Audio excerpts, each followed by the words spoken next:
some of what we want deep down in our primitive unconscious threatens to be pretty dark.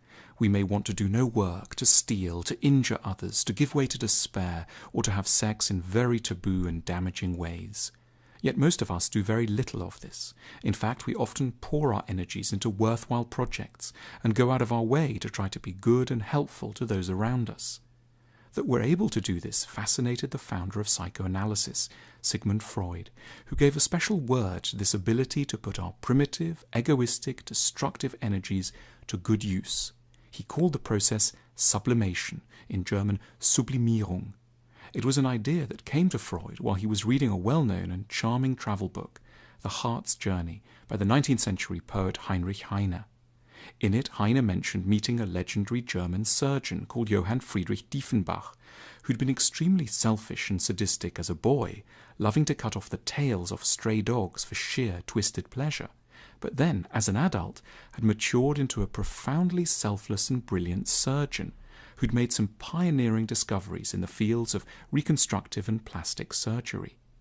Freud felt that this evolution, from a person who had sadistically used a knife to wound to one who had nobly used it to mend, could not have been a mere coincidence, and proposed that what was at play belonged to a widespread pattern of behavior, whereby an early, harmful or shocking drive gives rise to precisely its opposite, with the strength of the negative determining the power of the positive.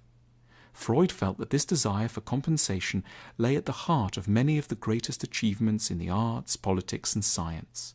So a great police detective might, at an unconscious level, be defending themselves against certain of their own illegal wishes, and a politician committed to the plight of the poor might be sublimating an early experience of raging greed.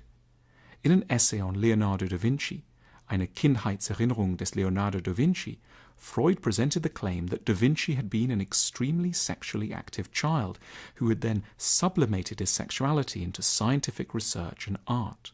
As Freud put it, a forbidden desire for sexual pleasure, in this case for his mother and then other boys, had turned in da Vinci into a hugely honourable and powerful general urge to know. The theory of sublimation is so hopeful because there's so much about what we all want that proves impossible. While there would be infinite reasons for anger and sterile nihilism, Freud notes our capacity to seek compensation and alternative fulfillments. Repeatedly in his work, Freud stressed a fact which, though it sounds absurdly obvious, we nevertheless usually fail to give enough weight to, that all of us started out as babies. In that state, we wanted only immediate pleasure and satisfaction. Our drives in their initial forms were to things that couldn't work out for us and that had to be painfully surrendered. We believed that if we didn't get all we wanted at once, it would be a catastrophe and we would die. This kind of thinking explains the shrieking and wailing of infants in a tantrum. We thought the world revolved just around us and we couldn't be generous to others. And yet, most of us turned into healthy adults by managing to substitute our original narcissistic aims for more ethical and fruitful alternatives. Freud added soberly that we're never quite done with sublimation. We continue to be frustrated in what we really want, most often around sex. Continually we encounter people we'd love to sleep with, but mustn't. And yet, rather than this energy going nowhere, we have an ability to use our frustration to power other things, creative endeavours, scientific breakthroughs, care for the vulnerable. In Freud's eyes, disappointment is inevitable. Our longings will systematically outrun reality. But sublimation remains the one hugely helpful option for us. Under its guidance, envy can turn into effort, wounded egoism into a capacity for gratitude and appreciation, sexual rejection into a film or a novel.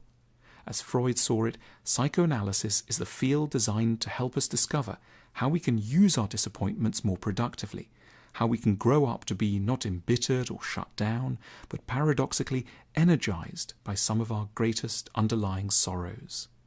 A good life isn't one where we get exactly what we want.